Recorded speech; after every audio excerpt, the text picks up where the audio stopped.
আমার ধারণা ডক্টর জাকির নায়েক শ্লোক নিয়ে খেলা করছেন। উনি শুধু শ্লোক নিয়ে খেলা করছেন। ইসলাম এই পৃথিবীর মানুষকে ভাগ করেছে দুই ভাগে, একটা হলো মুমিন, আরেকটা হলো কাফির। অবশ্যই আমরা ইসলাম ধর্মের এই কথাগুলো বিশ্বাস করি না, মানতেও পারি না। ভাই, আপনি বেশ কিছু মন্তব্য করেছেন। আর ইসলাম বলে ইন্নাল্লাহ মা'আস সাবিরিন, নিশ্চয়ই আল্লাহ তাদের সঙ্গে আছেন যারা ধৈর্যশীল। ভ্রাতৃত্ব বজায় রাখতে গেলে আপনাকে ধৈর্যশীল হতে হবে। ধৈর্যশীল যদি আমরা না হই, তাহলে ভাইয়ের সাথে ভাইয়ের যুদ্ধ লেগে যাবে। ইসলাম বলছে সূরা আল বাকারার 153 নম্বর আয়াতে আছে ইন্নাল্লাহ মা'আস সাবিরিন, নিশ্চয়ই আল্লাহ ধৈর্যশীলদের সঙ্গে আছেন। আর ভ্রাতৃত্ব বজায় রাখতে চাইলে ধৈর্যশীল হতে হবে। আর আমি এখানে উপস্থিত গুরুজনদের শ্রদ্ধা করি। তিনি হয়তো হিন্দু ধর্ম সম্পর্কে ভালো জানেন, তবে দুঃখিত যে আমি তার সঙ্গে একমত নই। ইসলাম সম্পর্কে তার জ্ঞান কিছুটা কম। আর ওনার সাথে আমি একমত যে ইসলাম ধর্মে মানুষকে দুই ভাগে ভাগ করা হয়। একটা হলো যারা বিশ্বাসী মুমিন, আরেকটা হলো কাফির, উনি যেভাবে বললেন। আর প্রত্যেক ধর্মেই দুই প্রকার মানুষ আছে, এমনকি হিন্দু ধর্মেও হিন্দু আর অহিন্দু, খ্রিস্টান ধর্মে খ্রিস্টান আর অখ্রিস্টান, ইহুদি ধর্মে ইহুদি আর নন ইহুদি, ইসলামে মুসলমান আর অমুসলমান। তাহলে ইসলাম আলাদা হলো কি করে? আর আমি এখানে হিন্দু ধর্মের সমালোচনা করব না, কিন্তু আজকের এই লেকচারে আমি হিন্দু ধর্ম নিয়ে কথা বলবো, কারণ আমি বিভিন্ন ধর্মের একজন ছাত্র হিসাবে আমি বেদ পড়েছি, আমি উপনিষদ পড়েছি। তবে এখানে ছোট্ট একটা মন্তব্য করি। হিন্দু ধর্মগ্রন্থ বেদে আছে যে এই মানুষ জাতি সৃষ্টি হয়েছে সর্বশক্তিমান ঈশ্বরের 4টি অংশ থেকে। তার মাথা থেকে এসেছে ব্রাহ্মণ, বুক থেকে এসেছে ক্ষত্রিয়, আর উরু থেকে বৈশ্যরা ব্যবসায়ী জাত, আর পা থেকে শূদ্ররা বর্ণপ্রথা। আমি এটা নিয়ে মন্তব্য করতে আসিনি, আমি এটা চাই না। আমি চাই না হিন্দু ভাইদের মনে আঘাত দিতে। ইসলাম ধর্ম এটার অনুমতি দেয় না। আমি এসব নিয়ে মন্তব্য করছি না, কোনো ধর্মের সমালোচনা করছি না, আমি কারো সমালোচনা করছি না। আমি কথা বলছি না যে কোনো ধর্ম ভুল। তবে আপনি যদি ভালোভাবে বেদ পড়ে থাকেন, আপনি এখানে সবাইকে বলতে পারেন বেদ কথা বলে কিনা যে স্রষ্টার মাথা থেকে ব্রাহ্মণ এসেছে, তার বুক থেকে ক্ষত্রিয়রা এসেছে, উরু থেকে এসেছে বৈশ্যরা ব্যবসায়ী জাত, বিদ্বান গোত্র, যোদ্ধা গোত্র, ব্যবসায়ী গোত্র, শূদ্র। শূদ্ররা হলো সবচেয়ে নিম্নবর্ণ। আর ডক্টর আম্বেদকর এটা নিয়ে বই লিখেছেন। আমি সব খুলে বলছি না। হিন্দু ধর্ম আমি ভালোভাবে পড়েছি। আমি হিন্দু ধর্মের অনেক কিছু শ্রদ্ধা করি, বেশ কিছুর ব্যাপারে একমত নয়, এটা আমাকে আপনি বলতে বাধ্য করলেন। পবিত্র কোরআনে সূরা আনামের 108 নম্বর আয়াতে আছে তাহাদিগকে গালি দিও না আল্লাহকে ছাড়িয়ে তাহারা যাহাদিগকে ডাকে, কেননা অজ্ঞানতাবশত তাহারা গালি দিবে আল্লাহ সুবহানাহু ওয়া তাআলাকে। এখানে আমি হিন্দু ধর্মের ভালো দিকগুলো নিয়ে বলেছি। কথাটা হলো তারা এক ঈশ্বরের ধারণায় বিশ্বাস করে।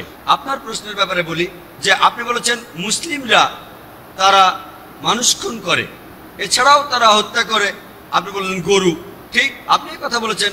এই সবগুলো অভিযোগের উত্তর দেওয়া দরকার, সময় এখানে কম, কয়েকটার উত্তর দিচ্ছি। অন্য কেউ প্রশ্ন করেন, আপনাদের সবার ভুল ধারণাগুলো আমি ভেঙে দেব, আমার ভালো লাগবে। আর ভুল ধারণাগুলো ভাঙিয়ে দিলেই তারা ইসলামকে ভালোভাবে বুঝতে পারবে। এজন্য আমার লেকচারে সবসময় একটা প্রশ্ন উত্তর পর্ব থাকে। আর আমরাও বলি যখন কেউ সমালোচনা করে আমারও ভালো লাগে। যত বেশি সমালোচনা হবে তত বেশি বোঝাতে পারবো, তত ভালো করে ইসলামকে বুঝতে পারবেন। আমি সেটাই করি। ইসলামও বলে সত্যকে ছড়িয়ে দিতে। হিকমার সাথে পবিত্র কোরআনে সূরা নেহালের 125 নম্বর আয়াতে আছে উদু ইলা সাবিলি রাব্বিকা বিল হিকমা ওয়াল মাউযিতিল হাসনা ওয়াজাদিলুম বিল্লাতি হাসান। মানুষকে প্রতিপালকের পথে আহ্বান করো হিকমত আর সদুপদেশ দ্বারা, আর উহাদের সহিত তর্ক করবে সবচেয়ে উত্তম পন্থায়। যখন বলা হয় আমরা আমিষ খেতে পারবো কিনা, গরু ছাগল কোরবানি দেয় ইত্যাদি, আর অনেক অমুসলিমই বলবে মুসলমান আপনারা সবাই নিষ্ঠুর মানুষ, প্রাণী হত্যা করেন। ভাই, আপনাদের আমি বলি একজন মুসলমান খুব ভালো মুসলমান হতে পারে, এমনকি যদি সে পুরোপুরি ভেজিটেরিয়ান হয়। এটা বলা হয়নি যে আপনাকে অবশ্যই ভেজিটেরিয়ান হতে হবে ভালো মুসলিম হতে গেলে। কিন্তু পবিত্র কোরআনে অনেকবারই বলা হয়েছে যখন তুমি মাংস খেতে পারো তখন মাংস খাবে না কেন? পবিত্র কোরআনে সূরা মাইদার 1 নম্বর আয়াতে উল্লেখ আছে, বলা হয়েছে যে ইয়া আইয়ুহাল্লাযিনা আমানু, হে মুমিনগণ, তোমাদের অঙ্গীকার পূর্ণ করিবে, আর তোমাদের জন্য কিছু চতুষ্পদ প্রাণীকে হালাল করা হইয়াছে আর কিছু প্রাণী হারাম।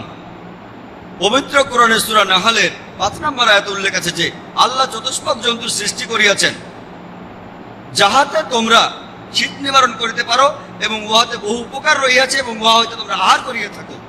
পবিত্র কোরআনে সূরা মুমিনুনের 21 নম্বর আয়াতে উল্লেখ আছে, তোমরা চতুষ্পদের মাংস আহার করতে পারো। আমরা জানি যে আমিষে, এখানে অনেক ডাক্তার আছেন, আমি একজন মেডিকেল ডাক্তার, এতে অনেক প্রোটিন আছে, প্রচুর আয়রন আছে, আর এগুলো খুবই সুস্বাদু। আর এইসব আমিষ জাতীয় খাবারে আপনি যে প্রোটিন পাবেন, এই পরিমাণ প্রোটিন আর কোথাও পাবেন না, আপনি পাবেন না। নিরামিষের মধ্যে সয়াবিনে আপনি সবচেয়ে বেশি প্রোটিন পাবেন, সেটাও আমিষের প্রোটিনের চেয়ে অনেক কম। আর এবার আমি গরু হত্যা নিয়ে কিছু কথা বলি। যদি হিন্দু ধর্মগ্রন্থগুলো পড়েন, আমি এখানে কোন ধর্মের সমালোচনা করছি না, ভাই একটা প্রশ্ন করেছেন তাই আমাকে সত্য কথাটা বলতে হবে।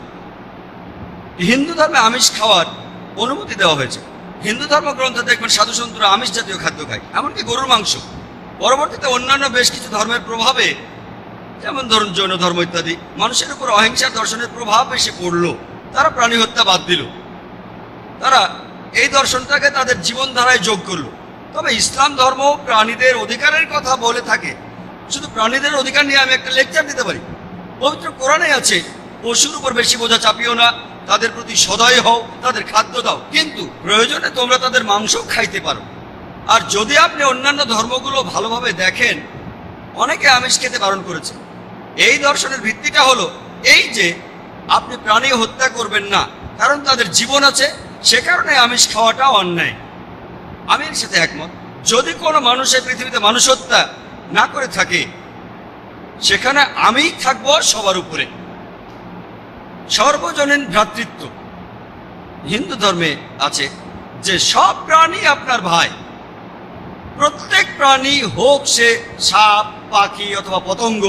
আমি আপনাদের একটা প্রশ্ন করছি যে কোন মানুষটা হাজার হাজার ভাইকে না মেরেও 5 মিনিটের জন্য বেঁচে থাকতে পারে?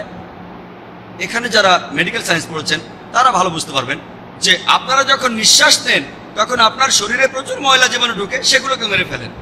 তার অর্থ এই ধর্মে বাঁচার জন্য আপনার ভাইদের আপনি মেরে ফেলছেন। ইসলামের সর্বজনীন ভ্রাতৃত্ব বলে মানুষ জাতির প্রত্যেকেই আপনার ভাই। বিশ্বাসের ভ্রাতৃত্বে প্রত্যেক মুসলমানই ভাই ভাই, প্রত্যেক প্রাণীই আমার ভাই নয়। তবে অন্য প্রাণীদের রক্ষা করতে হবে, তাদের ক্ষতি করবেন না, বিনা কারণে তাদের অত্যাচার করবেন না, তবে প্রয়োজন হলে সেগুলোর মাংস খেতে পারেন। ইসলামের সর্বজনীন ভ্রাতৃত্ব বলে মানুষ জাতির প্রত্যেকেই আপনার ভাই। বিশ্বাসের ভ্রাতৃত্বে প্রত্যেক মুসলমানই ভাই ভাই, প্রত্যেক প্রাণীই আমার ভাই নয়। তবে অন্য প্রাণীদের রক্ষা করতে হবে, তাদের ক্ষতি করবেন না, বিনা কারণে তাদের অত্যাচার করবেন না, তবে প্রয়োজন হলে সেগুলোর মাংস খেতে পারেন। তাই যে দর্শন বলে আমিষ খাবার খাওয়া অন্যায়, কারণ এখানে আপনি প্রাণী হত্যা করছেন, বিজ্ঞান প্রমাণ করেছে। এমনকি গাছপালারও জীবন আছে, আপনারা জানেন। তাই এ কথা এখানে খাটছে না যে প্রাণী হত্যা করা অন্যায়। তাই এখন তারা যুক্তিটা পাল্টে বলল যে আচ্ছা, গাছেরও জীবন আছে, তবে তারা ব্যথা অনুভব করে না। তাই গাছ হত্যার চেয়ে প্রাণী হত্যা অনেক বড় অপরাধ। আর আজকের দিনে বিজ্ঞান উন্নত হয়েছে, আমরা জানি গাছও ব্যথা অনুভব করে, এমনকি গাছও কাঁদতে পারে, গাছেরও ভালো লাগতে পারে। তাই গাছ ব্যথা অনুভব করে না, এটা টিকলো না।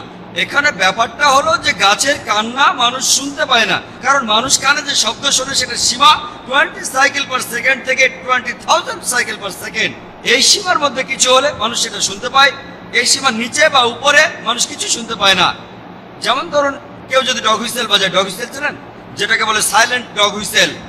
যখন কেউ এই হুইসেল বাজায়, এটার সীমা হচ্ছে 20,000 সাইকেল পার সেকেন্ডের উপরে, 40,000 সাইকেল পার সেকেন্ডের নিচে। কুকুর 40,000 সাইকেল পার সেকেন্ড পর্যন্ত শুনতে পায়। তাই কেউ যদি হুইসেল বাজায়, কুকুর হুইসেলকে শুনতে পারে, কিন্তু মানুষ শুনতে পায় না। এটাকে বলা হয় সাইলেন্ট ডগ হুইসেল। একইভাবে গাছপালার যে কান্নাকাটি, আমরা মানুষরা কিছুই শুনতে পাই না, তবে গাছও কাঁদে, তারাও ব্যথা অনুভব করে। আমাদের একজন ভাই বললেন, যিনি বিষয়টা নিয়ে বেশ তর্ক করছিলেন, আর আমাকে বললেন, ভাই জাকির, আপনার কথা আমি মেনে নিলাম যে গাছপালারও জীবন আছে, তারাও ব্যথা অনুভব করে।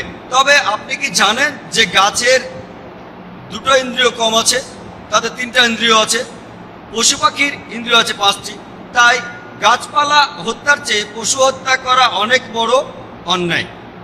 আমি তাকে বললাম যে ভাই, ধরুন আপনার একজন ছোট ভাই আছে, সে ছোটবেলা থেকে বোবা আর কালা, 2টো ইন্দ্রিয় কম। সে বড় হওয়ার পরে কেউ একজন তাকে খুন করে ফেললো, আপনি কি বিচারককে বলবেন ও মাই লর্ড এই খুনিকে কম শাস্তি দিন কারণ আমার ভাইয়ের দুটো ইন্দ্রিয় কম ছিল, এই কথাই বলবেন? আপনি বলবেন ও মাই লর্ড তাকে দ্বিগুণ শাস্তি দিন কারণ সে একজন নিষ্পাপ মানুষকে হত্যা করেছে।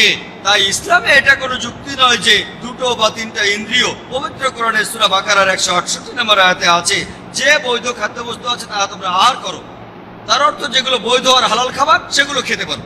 আর এ কারণে আপনারা দেখতে পাবেন যে গবাদি পশু আল্লাহ সুবহানাহু ওয়া তাআলার ইচ্ছায় গবাদি পশু বংশ বিস্তার করে বেশ তাড়াতাড়ি, মানুষ এবং অন্যান্য পশুর তুলনায় বেশ তাড়াতাড়ি দ্রুত বংশ বিস্তার করে।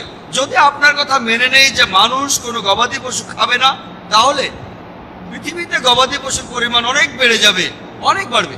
আর বললেন গরু হত্যা করা, এ নিয়ে বই লিখেছেন মাওলানা আব্দুল করিম পারেক। গো হত্যা, গরু কোরবানি কে জন্য দায়ী? যদি ভালোভাবে দেখেন যারা চামড়া নিয়ে ব্যবসা করে, গরুর চামড়া মুসলিম অমুসলিম উভয়ই আছে, চামড়া গরুর চামড়া তারা এটা করে। তাই এটা থেকে যারা উপকার পাচ্ছে এই গোহত্যা থেকে, তাদের মধ্যে মুসলিমদের চেয়ে অমুসলিমরাই বেশি। তাই যদি ইতিহাস ভালোভাবে জানেন আর যুক্তিও ভালোভাবে বোঝেন, আমরা জানি আল্লাহ বলেছেন যে বৈধ খাদ্যবস্তু আছে তাহা তোমরা আহার করো, যদি এটা খান এতে কোনো সমস্যা নেই। এছাড়াও যদি ভালোভাবে দেখেন তৃণভোজী প্রাণীর দাঁতগুলো যদি দেখেন, গরু, ছাগল, ভেড়া তারা শুধু শাকসবজি খায়, তাদের দাঁতগুলো সব সমান। যদি আপনারা মাংসাশী প্রাণীর দাঁতগুলো ভালোভাবে খেয়াল করেন, সিংহ, বাঘ, চিতাবাঘ তাদের দাঁতগুলো খুব সুচালো, তারা শুধু মাছ মাংস খায়। যদি আপনি মানুষের দাঁত দেখেন, আয়নায় আপনার নিজের দাঁত দেখতে পারেন, আমাদের সুচালো দাঁত আছে, সমান দাঁতও আছে। যদি সর্বশক্তিমান ঈশ্বর আমাদের শুধু নিরামিষ খেতে বলতেন, তাহলে আমাদের সুচালো দাঁত দিলেন কেন? কেন? আমিষ খাওয়ার জন্য। যদি আপনারা তৃণভোজী প্রাণীদের পরিপাকতন্ত্র ভালোভাবে খেয়াল করেন, গরু, ছাগল, ভেড়া তাদের পরিপাকতন্ত্র শুধু নিরামিষই হজম করতে পারে। মাংসাশী প্রাণীগুলোর পরিপাকতন্ত্র, বাঘ, সিংহ, চিতাবাঘ তারা শুধুমাত্র আমিষ হজম করতে পারে। আর আমাদের মানুষের পরিপাকতন্ত্র আমিষ নিরামিষ দুটোই হজম করতে পারে। যদি সর্বশক্তিমান ঈশ্বর আমাদের শুধু নিরামিষই খেতে বলতেন, তাহলে কেন এমন পরিপাকতন্ত্র দিলেন যেটা আমিষ নিরামিষ দুটোই হজম করতে পারে? তাই বিজ্ঞান নিয়ে যদি পরীক্ষা করেন, সৃষ্টিকর্তা আমাদের আমিষ নিরামিষ দুটোই খাওয়ার অনুমতি দিয়েছেন। আশা করি উত্তরটা পেয়েছেন। যদি আপনার অন্য কোনো প্রশ্ন, কোনো ভুল ধারণা থাকে, আমি আনন্দের সাথে তার উত্তর দেব। একবারে একটা ধারণা বলবেন যাতে আমি তা দূর করার সময় পাই।